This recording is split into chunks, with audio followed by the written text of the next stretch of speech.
with a Czech oversight. Since the presidency, we gained a new self-confidence. Polish Animated. and English Yeah. and Lithuanian. Maybe he was hit less. I don't know. Maybe he was hit No, less. just No, have a he's look still to being it. hit It's not with the brand box. new, His but I think younger brother, basically he's still in it's the box. still He retired up as to well. date.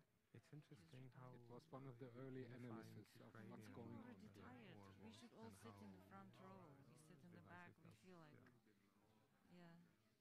Not Ilves, hi. Good to see you. How are you?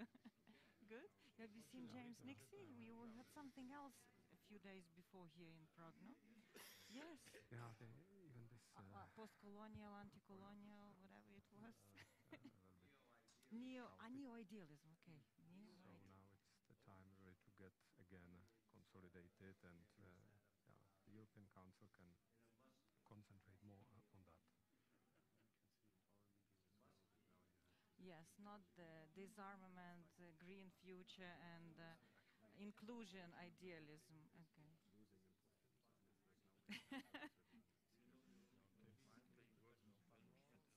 Yes. Okay. Where is the foreign minister? I Foreign need to go. minister. So sorry. You Where, keep where, talking. where? Yeah. He's all now right. get, Okay. Oh, he yeah. already Sorry got about the Okay. the microphone. photo. So Okay. um, Yes. yes, absolutely. Yeah, we are missing Pan- the foreign minister. Are we Pan missing? minister. Pan minister here. Okay. Kam nás chcete? Takhle proti té zdi. Tak, Miroslav. Tak, pojď do Dobro, prostřed. tak. Dobrý den, dzień dobry, Juryse. Perfect. Nice meeting you. Nice meeting you.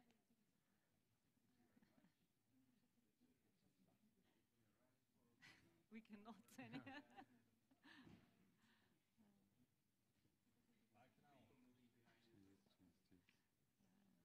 Now, finally. Thank you. What is this clock is supposed to tell? Do you know? What is this clock for? Okay. Don't pay attention to it. Maybe to me that we will not go It's for the 3 or moderator 4 to hours. finish punctually.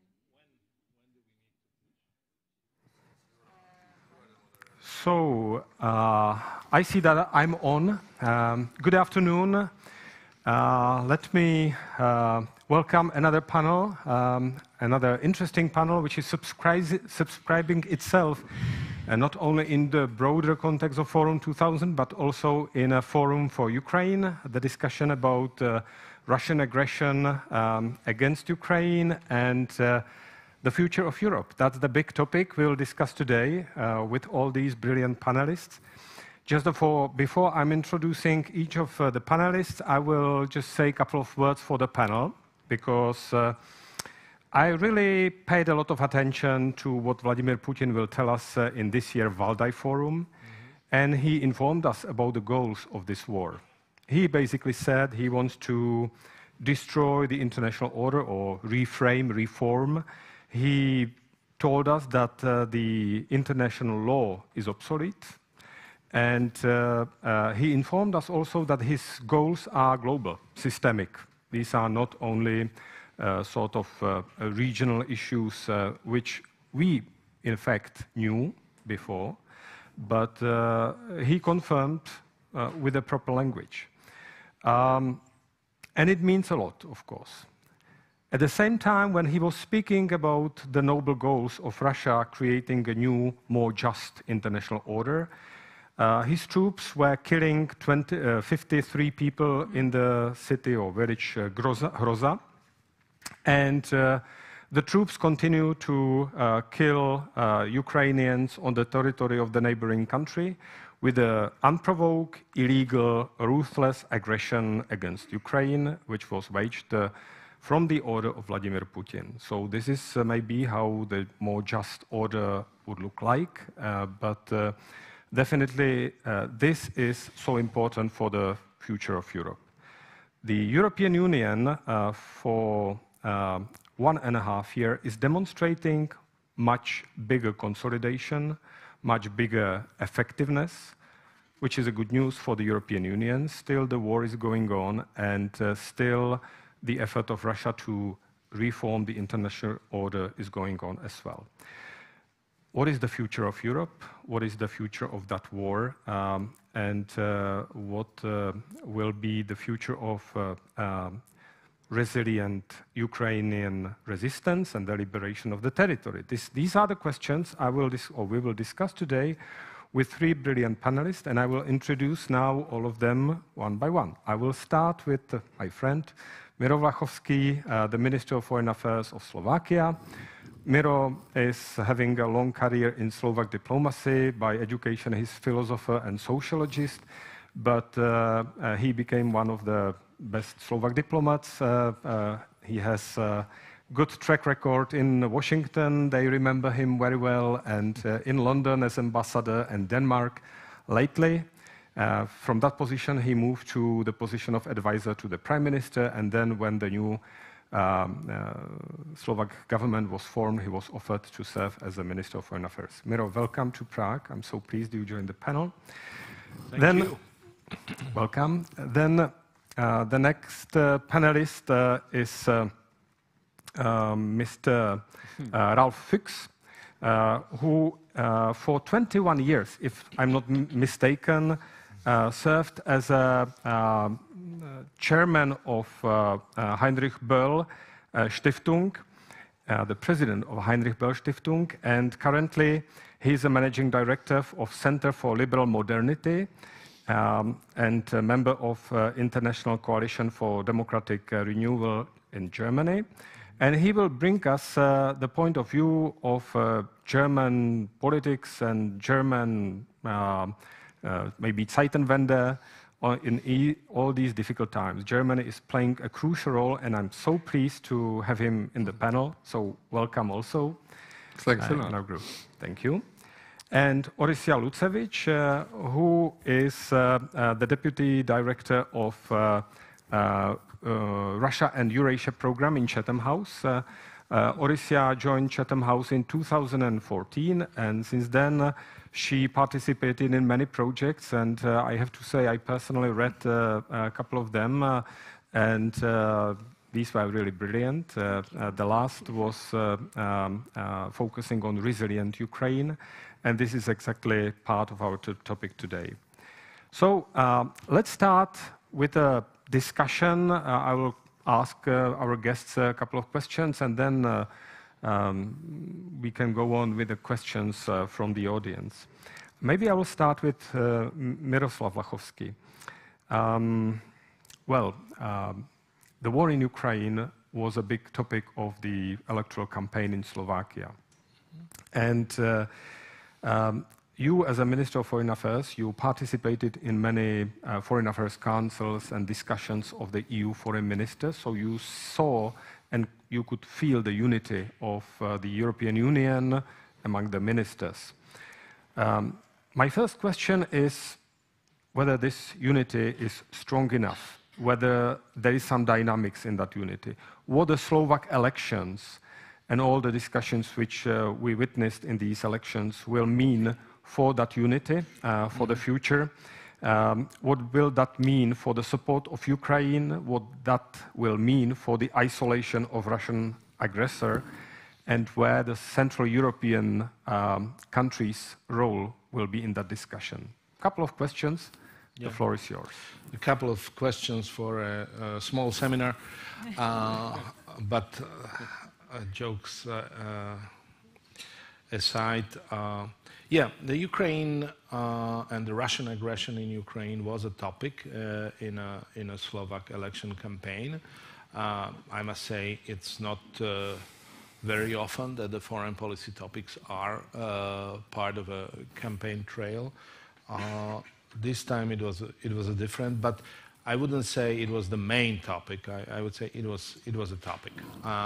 And the reason for that was that obviously Ukraine is our largest neighbor, and the previous government has a very clear previous government of Prime Minister Igor Matovič and Prime Minister Eduard Heger, and current government of Ludovic Dodor.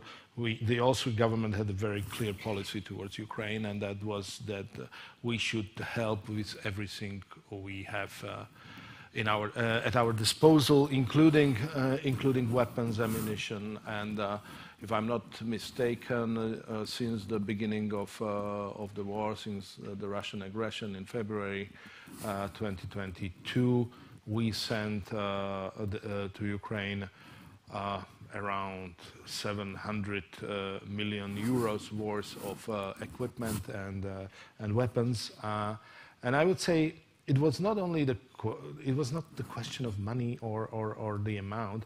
I think in our case, what was important was the timing, and I am especially proud of Slovakia that we send the air defense system S-300 as the first ones, and we sent the jets MiG-29 among the first ones, and we paved the way for others and showed the way for others. That's what made me proud of my relatively small country. The debate was led by Robert Fico, the chairman of the Smer party, who seems to will be our next prime minister. He won the elections with a lead of 5% ahead of the next party, which is the Progressive Slovakia.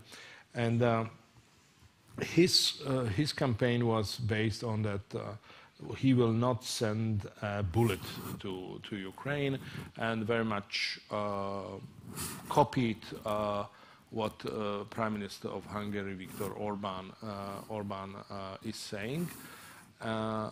We shall see how much of it was pre-election rhetoric and how much of it will be reality. I think we should measure it by facts, what will happen in next couple of months. But I never bought this rhetoric that we want peace, therefore we won't send weapons and ammunition to Ukraine. For God's sake, how? To whom? We would say other aid, other assistance, if they would not have tools to defend themselves. That's my position. I think the key there is that Ukraine will be able to defend its own sovereignty and its own territory, and we should help them with whatever we have at our disposal. Okay, so let's hope there will be the unity will continue, and there will be no dramatic changes in the positions you elaborated on. I'll have a question on to Ralf Fuchs. We heard for the first time the notion Zeitenwende in Germany, let's say 1.5 years ago. And since then, already you can judge, you can evaluate whether Zeitenwende happened, because you can measure military expenditures, just positions. Germany is sending a lot of weapons and a lot of aid to Ukraine. So I would like to ask you for your opinion about that Zeitenwende, whether this, let's say, strategic, lasting change, maybe some people would call it awakening of German foreign policy, but of course I understand that can be questioned, happened, and whether it is sustainable, whether the German business understand that the aggression of Russia against Ukraine is not an event, an isolated event, that this is a state of affairs, that we will face to revisionistic, aggressive Russia, aggressive towards the West, towards the EU, towards NATO. Is it understood and accepted by German population, by German businesses, and by German politics? Yeah, thanks a lot. Maybe I will start with a personal remark that this is, for me, not just a political, intellectual issue we are talking about. I'm very much personally involved. We have long-term friends and partners in Ukraine and also in Russia. Most of them, meanwhile, in exile if they are not in prison camps, some even dead, murdered over the last 15 years. And we have been, as an institute, heavily engaged in the political battle in Germany to push our government to a more firm and decisive attitude towards Ukraine. So, to answer your question, I would say we are still in the middle of a rather painful process of reviewing and redefining the basic parameters of German foreign policy, especially our Eastern policy. For a long period of time, Germany looked at Eastern Europe through the lenses of Russia. It was totally focused on Russia. And there is a very long and deep-rooted historical tradition of this idea of a special relationship between Germany and Russia. Politically, over the last decades, the constantly repeated mantra was there is only European peace and security with Russia.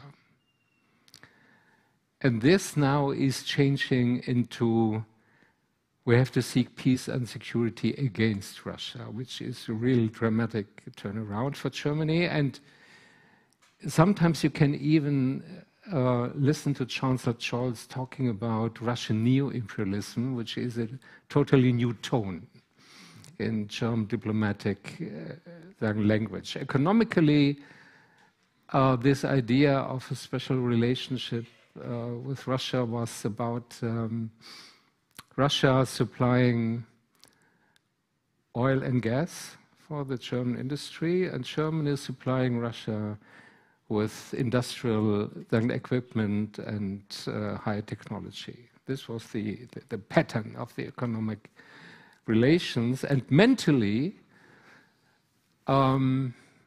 maybe less known, interestingly, almost all of the German feelings of guilt and responsibility because the horrible war crimes and the brutality of Germany in the Second World War was attached to Russia, was directed to Russia.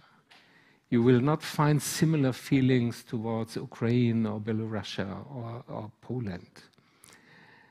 And compared to that German obsession with Russia, German policy and German public opinion changed remarkably since February 24th last year. Russia now is widely seen as an adversary.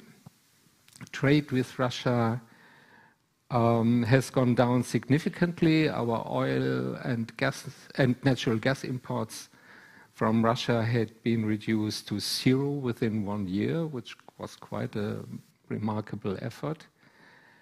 And Germany, meanwhile, has become the second largest supplier of weapons to Ukraine. Yeah, after no weapons at all to Ukraine, and then 5,000 helmets to Ukraine, and all these ongoing debates on every new category of weapons we delivered after long debates and hesitations to Ukraine. But, and this is a big but, in spite of this remarkable move in the right direction, there is still a certain degree of ambiguity or ambivalence in the German attitude towards the Ukrainian war and towards Russia.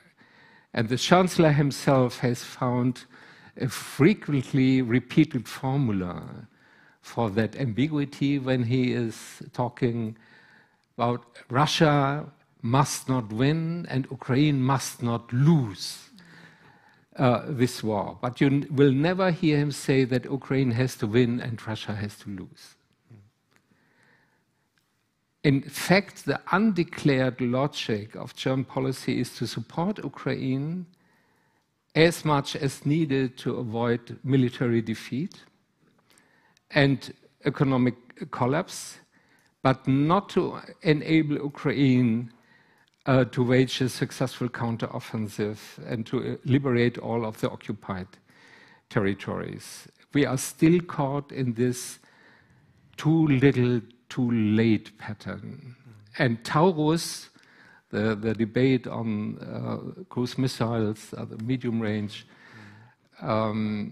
rockets is the last example for that. That Chancellor Scholz refused to deliver Taurus, at least for now. And if you ask why, what is the reason behind this policy, I would say first it's fear of escalation, that the war could escalate horizontally or vertically, use of tactical nuclear weapons, or Russia attacking NATO countries in the Baltics or whatever. Then it is fear of collapse of the Putin regime.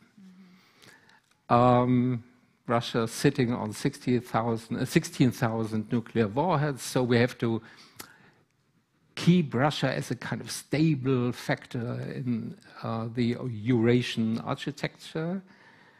And a third motivation, I would say, is to keep the back door open for a kind of new arrangement with Putin Russia.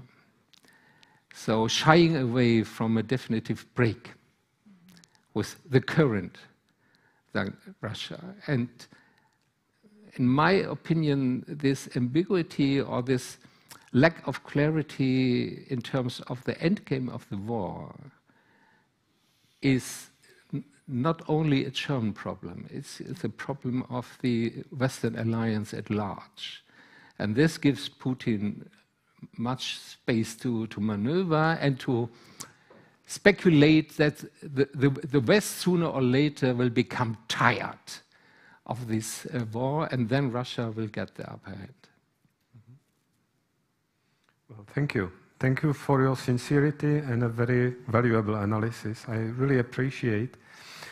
While you were speaking, I was really thinking about the war between Ukraine and Russia, one state, the other. Yeah. But sometimes when you made this historical sense of guilt in Germany, we have to look at the character of the regime. And now I know you know, but I'm just summarizing it for myself and for the further discussion. Basically, the current regime in Russia is fulfilling all the criteria of the fascist regime. Exactly what we have seen during the beginning of the Second World War. Hypertrophied patriotism, militarism with emphasis on the weapons, including the militarization of education for the kids, then state-governed economy. There is no even single element or trait exterminist propaganda in the state media. Exactly. And we can go on and on. This really list is very long, and I think we can find 10 other elements. There is no single trait of like less leftist heritage of the Soviet Union or anti-colonial, because Russian effort is really to grasp more territory. Again, the territorial obsession is also a sort of fascist, the Lebensraum and all these concepts. They are also there. So all these issues are there, and we have to acknowledge that. And even if we, despite of all this, have the goodwill, the other side will not have. But if we ask why large parts of our public and the political elites shy away from this kind of insight, this, I would say, brutal analysis of a brutal reality, because the consequences are so uncomfortable. Yes. This, I think, is the mental barrier, that we again have to deal with real adversaries, if not to say enemies, of open societies and liberal democracies, and that we have to change priorities of our policies, reinvesting much more in security, in deterrence, and also to change our mindset, not to hope that we can return to a kind of arrangement, but this is a conflict which will stay. Yeah, and this is, I think, this is a very uncomfortable challenge, and maybe especially to Germany with this wishful thinking that after 1990 there are no adversaries anymore, only maybe difficult partners. Yeah. There is a peace dividend from the Cold War. Well, after this really very sincere analysis, I would like to turn to Odysseas. Well, I would like to raise the topic of resilient Ukraine and first, of course, how you see, because you are Ukrainian, at the same time you are working in Chatham House and you see also Europe from the British perspective, from a little bit distance, and then you see the British politics. I would like to ask you the same question about how you see the unity, but also how you see the unity and resilience of Ukrainians, because we are ahead of, or just a couple of months before, another winter under the war, under Russians trying to eliminate the infrastructure and so on. How you see the resilience of Ukraine, how you see the unity of the European Union, how you see the determination of let's say, the British government, which is our closest country to the EU. Thanks, Yaroslav. I remember on the eve of invasion in Lviv, there was a group of embassies already evacuated from Kiev, and they were inviting civil society leaders, free media, to warn them that they will be gunned down by Russians. They're on the death list, right? That's another feature of totalitarian fascist regime, and they were offering them safe escape and urging them to leave. While the answer they've heard was, we will resist.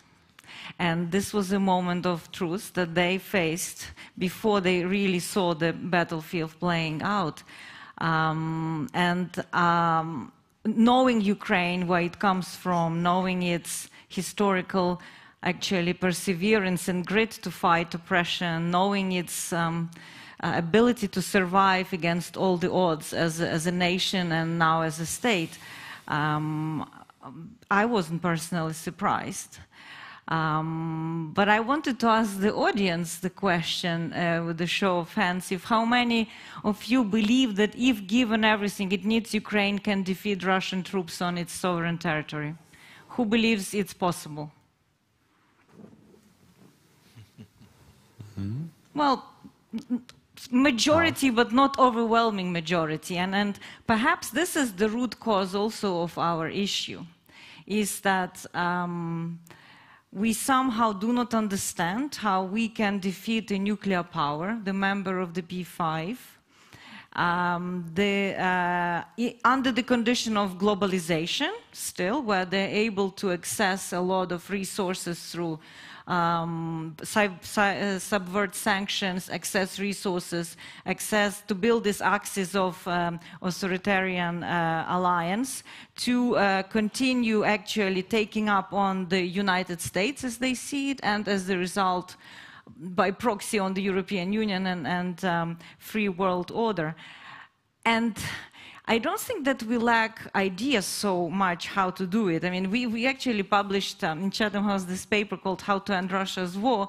It turned out to be an all-times bestseller. I guess a lot of people are Googling this question. So we've had almost 86,000 views and readers, a bit less, but people paid attention to this. And we are arguing in the simple terms that Russian troops must be defeated on all sovereign territory of Ukraine, and the system of deterrence must be built along eastern front line, but not only, in other theaters where we see Russia being operational. They're not just operating in Eastern Europe and in Ukraine. We see them in Syria, we see them in Africa, we may see some expression of them in Latin America. So we have to, for Russia, the world is the playground. And we should see Ukraine's aggression against Ukraine as part of that big theater of war that Russia is waging. And we are saying it's safeguarding Europe's future and the dangers of false peace. As a Ukrainian, I actually was pushing not to write so much about Ukraine, because Ukraine was very clear. And President Zelensky was very clear about the 10-point plan, how this war must end. And you ask me about the British kind of support for Ukraine, I would say it's bipartisan. It's holding quite well. I think they can compete with Slovakia about who gave what first. They did the tanks and then the long-range missiles, and I think they've demonstrated that this escalation fear shouldn't be overblown, that actually when pushed against, Russians are moving their Black Sea fleet to save a harbor out of Crimea, that Crimea is not untouchable, that it's possible to challenge Russian presence in Crimea, and that all of this is done within the conventional means. So that is very important, I think, approach and policy that will continue, I think. But the question, like everywhere, is about replenishment of stocks that have been sent to Ukraine, spending 2% on security. That is a bare minimum, I think, these days, that not all the countries are spending, and also preparing for the new generation war that we do see now in perhaps some limited, perhaps not in full spectrum already in Ukraine. And like everywhere, we have pressures put on governments. These pressures come from unhappy people that are not increasing their well-being, you know, not increasing their prosperity because of different reasons. In the UK, I would argue it's actually Brexit did more damage to British economy than COVID, like in the European continent.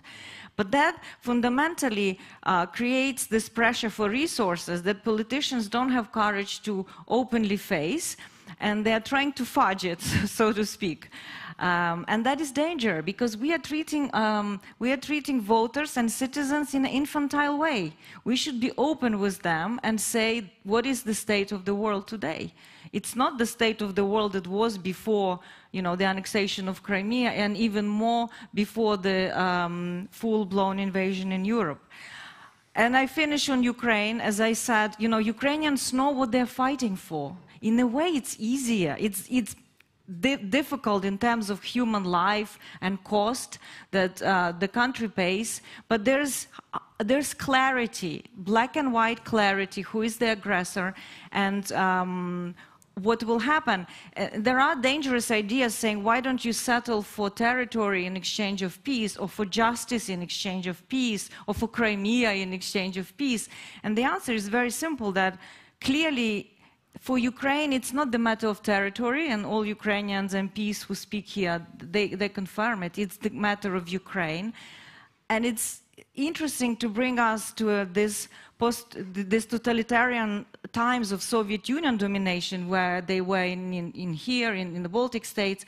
When Finland fought against Soviet Union, yes, it lost some territory and it lost roughly 25,000 people. But the Baltic states that didn't fight against the USSR, just in 1 week of repressions, lost over 50,000 people combined. Russians will exterminate Ukrainians. They are saying it. And Putin said another thing on Valdai that you didn't mention, that if West stops supporting Ukraine, there's no Ukraine, what did he say, in 2 weeks? Something like that? This is his war plan. He is not giving up on his idea, hoping for all these fractions between the alliance elections in the United States to happen. So, you know, I say Ukrainians are adapting. This winter will be difficult but not impossible, because last winter they've seen, you know, what it is like, and a lot of households, businesses, shops, factories have generators. Will not be this element of surprise like last year. So honestly, Russians have little up their sleeves. And if we really give Ukrainians the tools that it must have, then I honestly believe Ukraine, or at least I am hopeful that Ukraine can win, because it's fighting on its territory, it knows what it's fighting for, it knows the terrain, and it is the future. Russia is fighting for the past, for the world that does not exist. And Ukraine is fighting for the world that we are sitting in here. So I don't see the reason why that world should not prevail. This optimism and this positive attitude, I think, is so necessary. And it's, if you look at the history, let's say the 50s, when communism was really spreading around the world, in Korea, and Red Khmers in Cambodia, than so many communist regimes spreading in Africa and elsewhere, Latin America, etc. Even in many European countries, Czechoslovakia became communist and so on. There were really dark chapters of the 20th century, if I'm not speaking about the two wars. And yet, today, the democratic world is really big and very strong in comparison with these moments of 20th century. So I think there is a reason to be optimist and to see the hope. And I think you formulated very well for this fight for the... If we are ready to throw our resources into that battle, this is the big if. If we do it, I have no doubt that Ukraine can win this war. But I think the crucial issue is the willingness of the West to see this war as a defining conflict for the future, at least of Europe, if not of the international order. There is a notion, geopolitical Europe, of Ursula von der Leyen. This is exactly what you are talking about. Miro, what do you think? Can Europe be geopolitical? I will come back to you, but there is a NGO in Slovakia called Globsec, which put an interesting study, which is called the cost of inaction. I think the inaction and the late action towards Ukraine is much more costly than anything which would we throw at that direction right now. And that's part of the problem that we send things too late sometimes, many times. You mentioned the process in Germany and how step by step it grows and but I think we should understand that Putin is in this for a long haul. He has a long-term goal. It's a different world, and we have to adjust to it, and we have to put our resources into it. We have to restart the defense industry in Europe, a big time. We have to give a boost to it, because what we see now is that we are out of stock. We do not have ammunition enough to keep for ourselves and send to Ukraine. So we have to produce more. That's important. I forgot to answer your question about the European Union, and then you asked about the geopolitics of Europe. One of the best surprises for me, if I can say it, was that actually Europe displayed unity from the beginning and was able to act. I think still there is the unity is prevailing, and need for action is prevailing feeling among the members of the European Union. The fact that when was it? It was last Monday, I think. The time is running so fast these days, but it was last Monday when we were in Kyiv. We have a Foreign Affairs Council there, first one outside of territory of the European Union. We were all there together, except for our Hungarian colleagues, who was not. He didn't find that 3 days; it was too much of his calendar. For some reasons, and my Polish colleague, who unfortunately contracted COVID at the UN General Assembly, but otherwise he would be there. So it was a great display of unity, and we went there, and we were thinking about. There was a lot of talk about fatigue. We came to Kyiv. There was no fatigue. There was no fatigue. There was a will.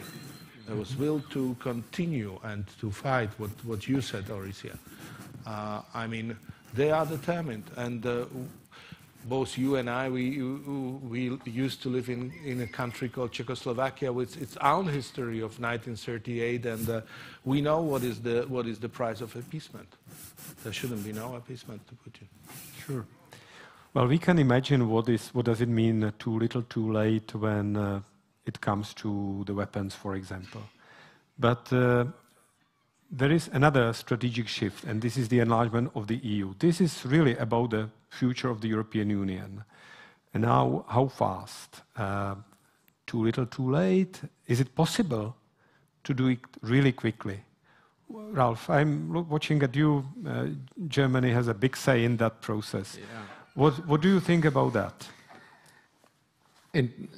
With regard to EU accession for Ukraine, I think Germany is one of the advocates, especially the foreign minister, Annalena Baerbock. She is extremely engaged in that.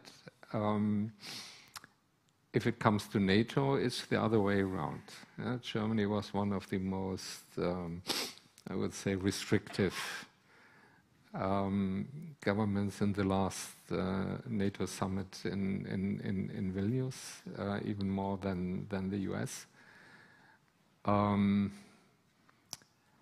Again, I would say because there's an overarching fear that NATO and Germany could be involved in this war.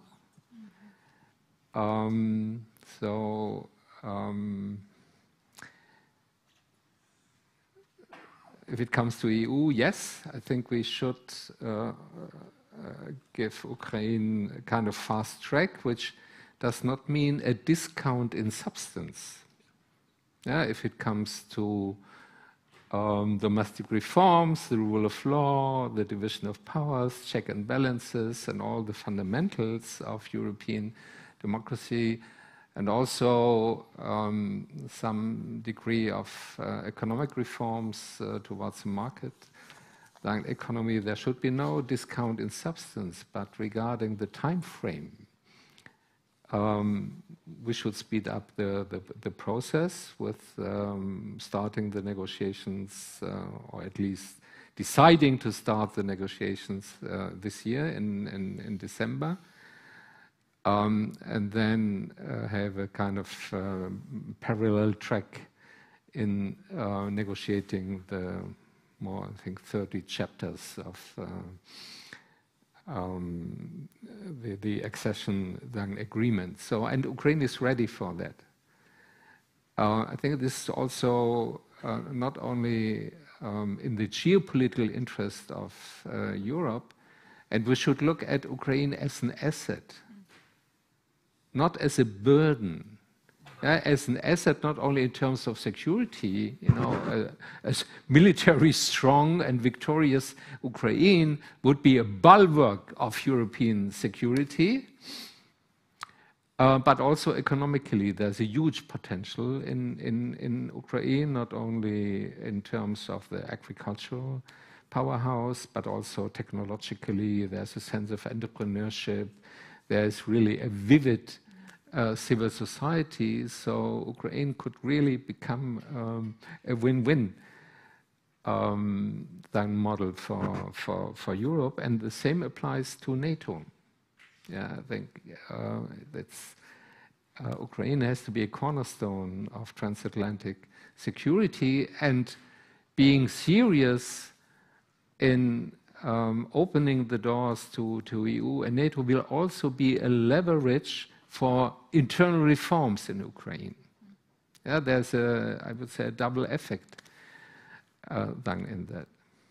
Thank you for that optimistic position. And indeed, if you travel around Ukraine, such a huge country, you see that strength. When you meet people, you see it again. Orysia, what do you think about the capacity of Ukrainian, let's say, society to adapt, to change? The capacity of state to embrace the rule of law which is required by the European Union, and all the reforms which will not be easy. Ukraine is faring well now to fulfill the 7 conditions they received, but the EU membership means really much bigger and deeper changes. I think Putin made a fatal mistake by attacking Ukraine when it was at its strongest, to be honest, because after the revolution of dignity in Euromaidan, there have been an impressive set of reforms that were undertaken to actually strengthen the state, which was really never the case, because yes, Ukraine is a very ancient European nation with the tradition going back to the 10th century, but it never had a modern state that was functional, right? I mean, it was always struggle or short term, never really consolidated what it means to have a professional governing state. Decentralization gave people ownership, and it was not just lip service decentralization. The fiscal, more than 50% of Ukrainian budget was spent in the community. Closing down loopholes on corruption through the state budget. Procurement was cleaned up. Energy sector, that, you know, it was such toxic, Ukrnaftogaz was such a toxic company that no multilateral or international bank would even approach it. Ukraine stopped buying Russian gas. You look at Ukrainian creative industries and cultural sector, which is probably often underestimated, but such an expression of healthy society. The publishing, even now during the time of war, you go in a bookshop, you see how many international titles, bestsellers, the Goncourt Prix, the Booker Prize, all translated into Ukrainian. And there's demand, and there are lots of young people in bookshops, theater, fashion, you name it. So I think that all that energy, of course now, you know, it's a bit like time has stopped on the 24th of February, and the whole of that energy is now diverted to protect that nascent state that has had huge success. And that kind of agency that Ukraine experienced during these reforms is so critical for resilience, because people know that their action matter. I think this is where we should learn and get inspiration from Ukraine in the West. There's return to this paternalism, politics, populist politics, where the state is here to give me this, they owe me, because, you know, I pay taxes here and that. The elite, they owe me, they steal from me. In Ukraine, this was the case, but then people said, if I want to fix it, I will partake in this and I will fix it. So more young people went to politics, became members of parliament, local council members, set up NGOs. And this created a new fabric of society that it's not so easy to rip for Putin.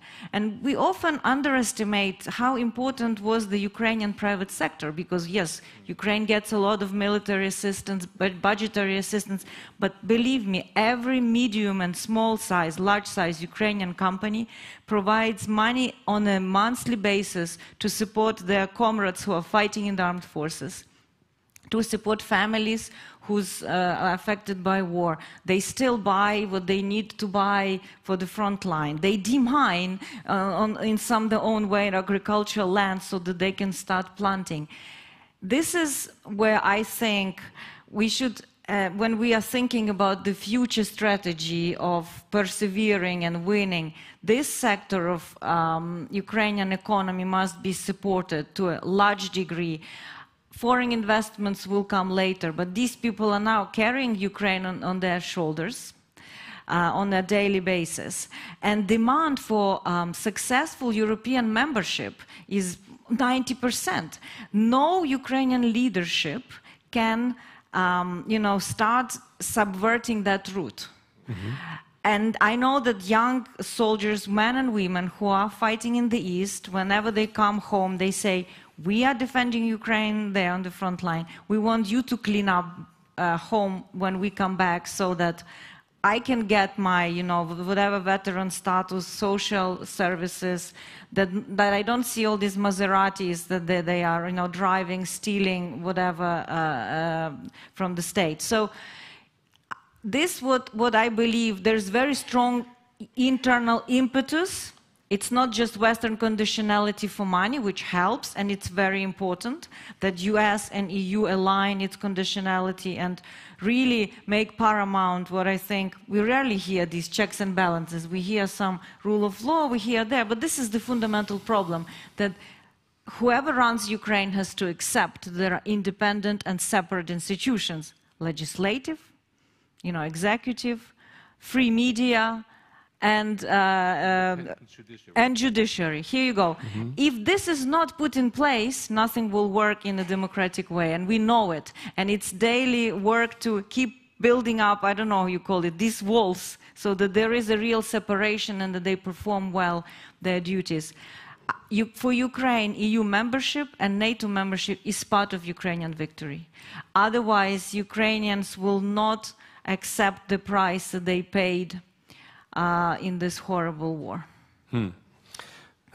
Well, thank you. You made a very good case for capacity of Ukraine to transform, and this terrible war really can be an injection of energy. Also, I think for the EU, there was a huge problem when, well, inherent problem that the EU did not know where it ends, right? Now from Lisbon to Luhansk, we were told by Annelina. It's quite clear that that could be... Nice phrase. Nice phrase, yes.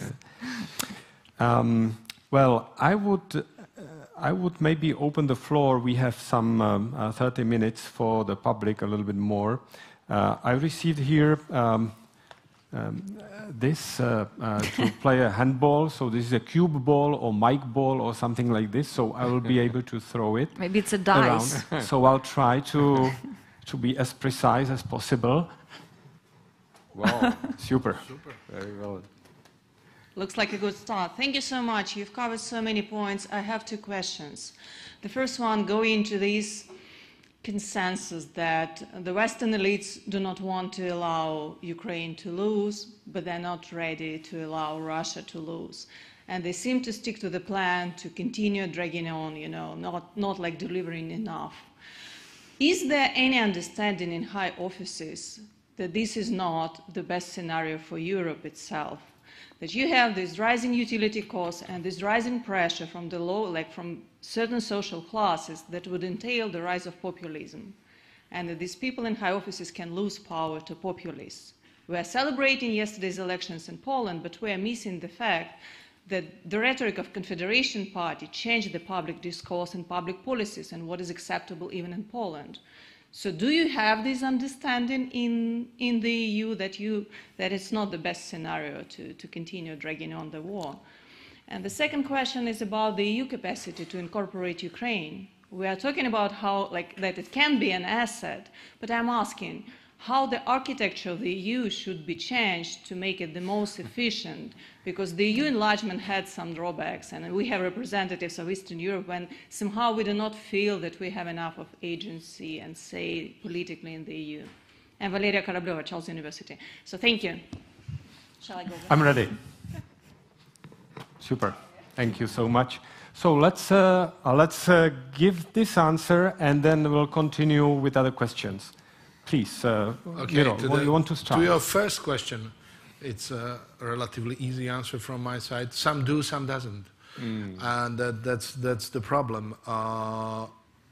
Some have this deep feeling that we have to provide enough to Ukrainians to not only defeat their territory, but actually to push Russia out of it and to win.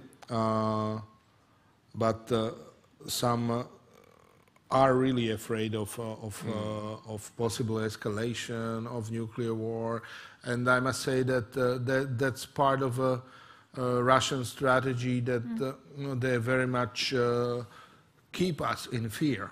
And this is not something which started with aggression last year. I mean, whoever watched the Russian television, as I did for years, I never seen a more jingoistic society in the last 10, 15 years than in Russia. I mean, the public debate about how they will occupy other territories and how they will destroy states and people with their nuclear warheads. It was shocking to any man. Yeah. Ralph, Yeah, what you would say? Agree very much that if we allow our policy towards Russia in this war to be guided by fear, finally we are increasing the risks of escalation. It's the other way around. It's the other way around. against the threat of escalation, you need a firm attitude. Yeah? And this is about deterrence. Yeah? When the Russians started last year playing with this fear of nuclear escalation, as far as we got it, there was a quite clear message from Washington: don't do it. The consequences will be catastrophic for Russia. It's not necessary to explain it in concrete. Yeah? But it's clear the West has enough potential for deterrence. So if we, I would say Roosevelt coined this famous phrase, "We have nothing to fear but fear." And I think this is very true in such an existential moment we are. And the other element, also talking to our public, is that this is not just a matter of solidarity with Ukraine, that this is our war to a certain extent, even if we don't want to be engaged militarily. Especially if you don't want to be engaged militarily. Yeah, politically, this is our war. This is about the future of the European security architecture, the future of European democracy, of the future of the international rule-based order. Yeah. And it's part of a larger, of a broader confrontation we are in. We have to connect the dots between Ukraine, the Middle East, Asia. So, to make clear the challenge, and at the same time, it's to nourish a sense of, I would say, confidence that finally liberal democracies will have the better card in this than a conflict than our authoritarian adversaries. Yeah, this is the war against status quo. This is a war against rule-based international order. This is the war waged against us. Yeah. So in that respect, this is our war. This is not a war we wanted, but it was waged against us, and we have to react. But it's a genocidal war. Yeah. Yeah, it's the first time in the post-Yugoslavian war in Boston, we already had a kind of genocidal war in the early 90s, but now we have it in another scale. And this is a real threat. You know, they are burning down all the walls against barbarism. And we have to defend these walls. Yes. Otherwise, we will wake up in a really frightening world. I think it's, it's an important metaphor of these walls, because I think they're both real and symbolic, but also it's something where Europe here with the European Union managed to build a safe space where there's no violence in all ways against the individual, against business, against press, whereas Russia is actually wanting to drag people into this massive gulag of their own that they are constructing. Ukrainians refused to be part of the gulag, so they decided to exterminate them.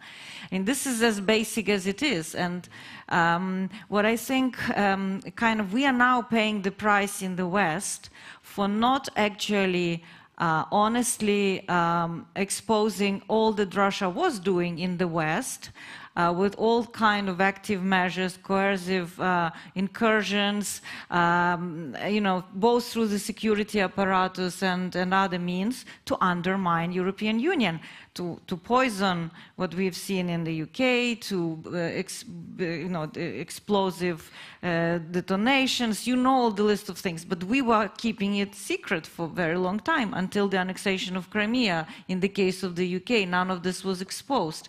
There were so many unexplained deaths who possibly could have been conducted by the Russians. And of course, then our publics awake and say, what kind of Russian threat are you talking about? We are far away, hundreds of miles away, and I think that is why, I'm not a politician, I never was, but I think we're lacking leaders who have courage to tell the truth and not to, treat people like children, not to treat citizens like children.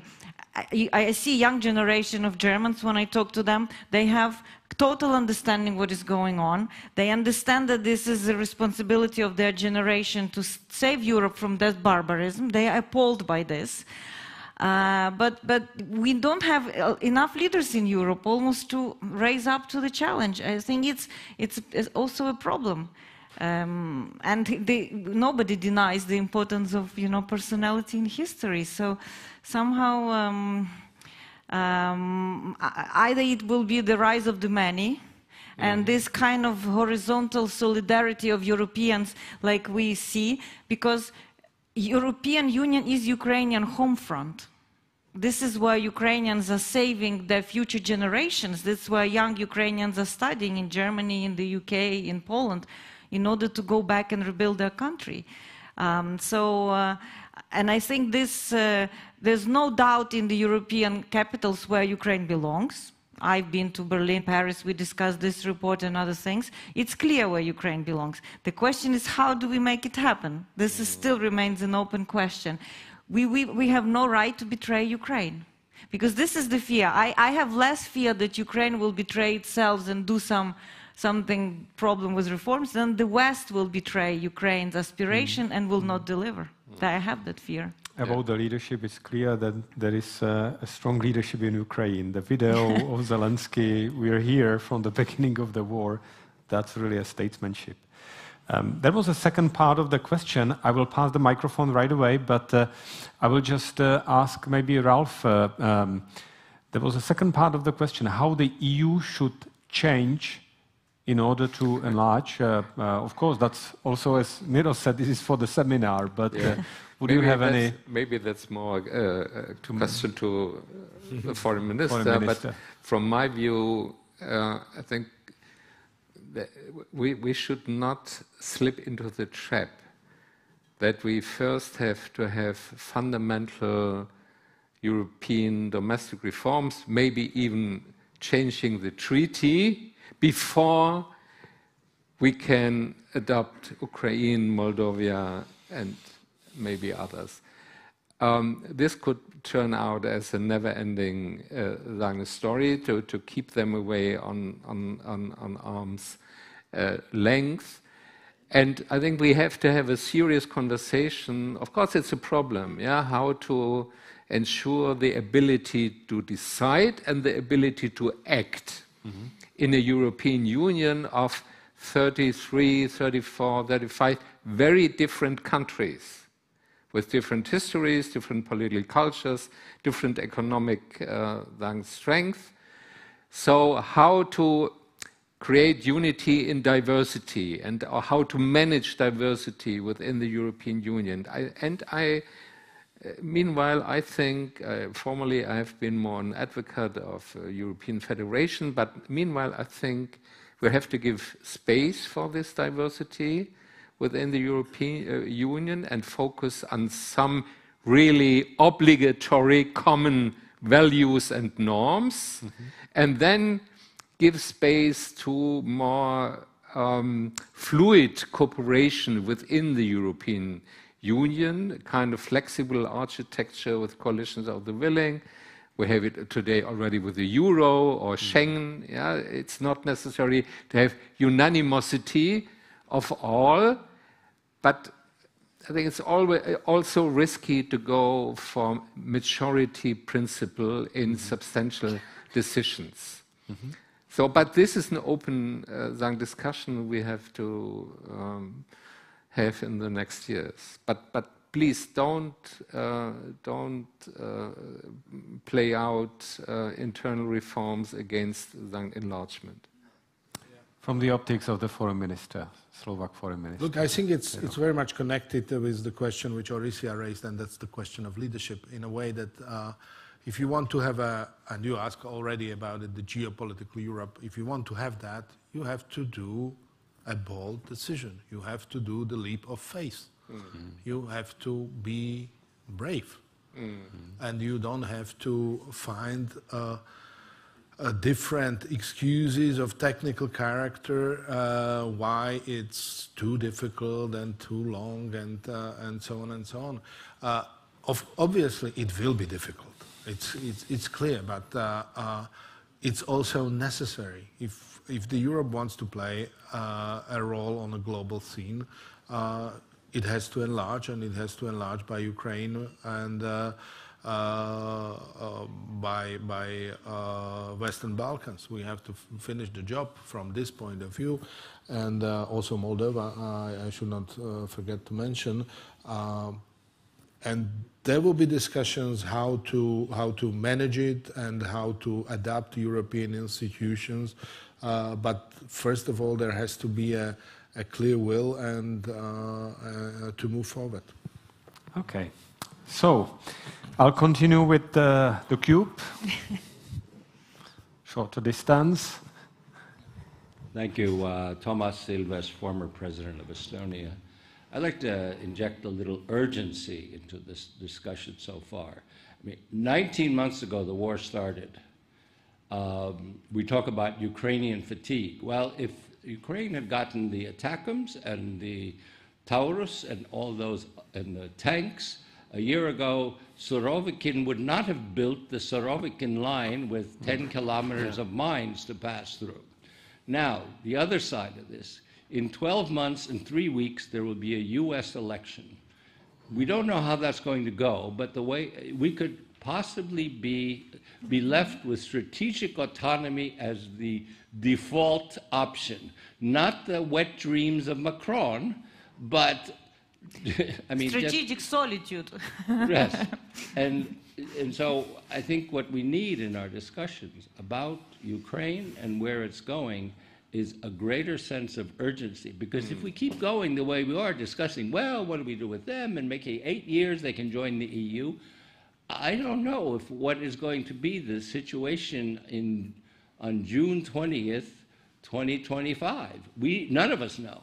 But the point is that we need urgency, and we also have complete evidence of what happens when you don't do anything, and the best evidence is the Surovikin line. Yeah, very good point.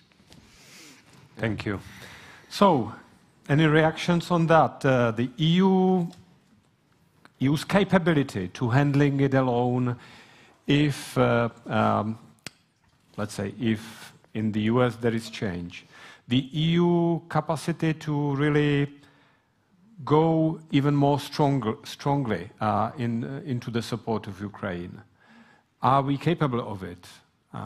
Can we really dedicate resources, convince electorates, mobilize people, explain them what is in stake for them, for all of us? Are we capable to do it? Miro. Well, I would agree with President Ilves that if it's a question, we have to find the resources, and we have to think about strategic autonomy in that way, as he mentioned it, that we have to be ready for even for a situation when the US will be not willing. God say, I hope it will not happen, but that's what is the essence of the word of autonomy is that you can do it alone, and you can do it by yourself, and the mobilizing of resources, it's a tough thing, and but look at, I always said myself when I'm thinking about it and about my comfort zone, I'm always thinking about Ukrainians fighting, because, well, I could be in their situation, and that's something I do not want to be. So I better do everything I will not get there, and help them. Maybe I will concretize.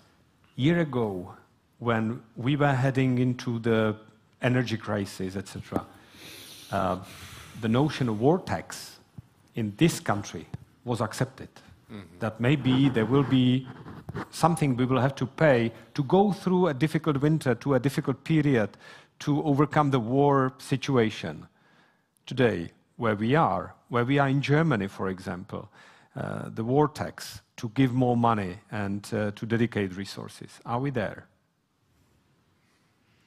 I would say it's, in the core, it's not a matter of money. Yes. in the core, it's a matter of political leadership and political will. And to tell our public that we are in extraordinary times and that the outcome of this war in Ukraine will have a decisive impact on our future. So I would like to add another dimension to Thomas' call for a sense for urgency. It's also not only because there's an important election looming and we don't know how far the US will continue to be a backbone for Ukraine and Europe. It's also, in terms of Ukraine itself. Yeah, Ukraine cannot endlessly continue a war of attrition. And so we have to speed up now on the short term to end this war as fast as possible. And to end it in a way that is not only in line with international law and the desire of Ukraine to be an independent, free European country, but which can serve as a model for internationally. And I totally agree that time is not on our side. Yeah, we have to then increase our efforts now. Yeah, I think we are not honest that we are paying very little for it. Poland spent 2.5% of its GDP on helping Ukraine, and that's quite a lot. Czech Republic 1.5%. US spent 10% of its defense budget, and that includes posture in the east, right? That has nothing to do with deployment in Ukraine. They're just guarding the western flank of NATO, which is very important. But what kind of war? We spend much more money in Germany to lower the impact of the energy crisis. Then on this, of course. But then you ask yourself the question: what kind of war are we preparing to fight? Isn't this the existential war that will define Europe, will define Russia in the end, and will define how we coexist on the continent? So. That's why we, in our report, recommend doubling down on Ukraine, clearly. And when, during the summer offensive, all these impatient questions by journalists were, so how is Ukrainian counteroffensive doing? Why are we so disappointed? Nobody was disappointed at Western assistance given to Ukraine to allow exactly for the situation that President Ilves describes. So I don't think we are fully honest. So we have to be honest and actually say that if we have this strategic objective to return to a rule-based order, then we have to put in all the resources. Ukraine is not fighting Taliban. US Army was spending more in Afghanistan than what it is spending on Ukraine. And to be honest, something we didn't bring up here, it's because in the White House, China is on the mind, It's where it's deterring actually certain types of assistance to Ukraine for various reasons, not to show capabilities that are a bit more modern, not to deplete stocks. So there are different reasons. But Taiwanese delegation that come and discusses about the, what is happening, are urging actually to end this war as soon as possible, because China is interested in this prolonged conflict, hoping that this contingency will complicate Western decision-making and open a space for China, for more militaristic, faster solution in there. So there are all good reasons to do it. That is why I think it's not about money, it's not about reasons, it's about courage. And this is where we need to, stand up to the test of times, because Ukrainians lost fear. They have nothing to fear. But we have still fear in the West, and this gives Russia leverage and to prolong this war. Be bolder, be quicker. There is a cube in there waiting for other people. Okay. Flying to you. Thank you. Yuri Jablaza, International Strategic Action Network for Security. Well, I think still it's not about only courage and personal traits. By demanding more courage from Chancellor Scholz or other European leaders, we may not get it from them. Or, you know, just saying you lack political will. So there should be also some strong reasoning in explaining that this false justification that we have just heard from Ralph describing the position of the German political elites, that they are afraid of the collapse of the Putin regime because of the possible nuclear Armageddon or something like that. But the existential threat is already here.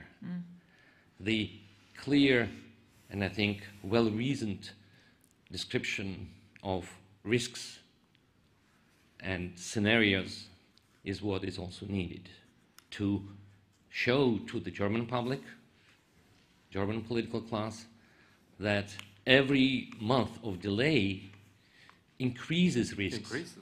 Not only leads to the losses of thousands of Ukrainian lives, but increases real security risks and the cost of future response.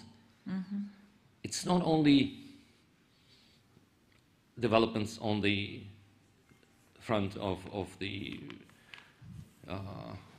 on the military front in Ukraine, but the Putin regime is destabilizing and supporting all the ways to undermine security, be it the horrendous attack by Hamas, and they're preparing a lot more. We know that. As a Russian national and a Russian watcher, I know that they have lots in the pipeline. So action is needed now, and we need to expose this hypocritical and stupid, short-sighted position of Germany, German leadership, and to a large extent French leadership, and it has impact on others. Thank you. Well, thank you. I take it more as a comment, and I got the news that we have to go to the conclusion. I think your comment was going very well along the common call for being bolder, being quicker, and act now, support Ukrainian immediately. Maybe a mental switch, the sense of urgency, which sounded very well in all interventions.